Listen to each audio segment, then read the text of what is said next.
So the QBI deduction says you will get a 20% deduction on your business income if your income is under 200K or 400 grand if you're married. What happens if you're over that amount? So it gets a little bit tricky. Let's say you're over that 200K in income for single and also married filing jointly. What happens to the QBI then? Well, the QBI actually goes away. It completely phases out unless you are not what's called an SSTB.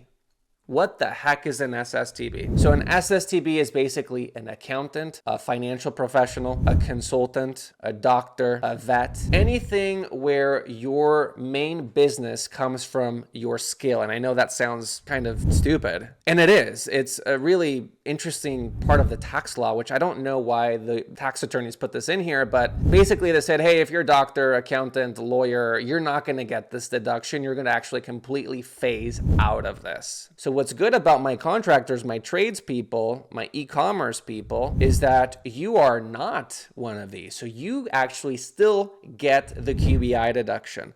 This is where it starts to balloon out of control and it starts to scale. This deduction actually starts to scale the more money you make, okay?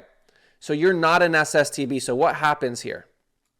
Let's scroll down. So the QBI deduction actually becomes a function of two things. The lesser of 50% of the W-2 wages, which is really interesting, okay, or 20% of the qualified business income.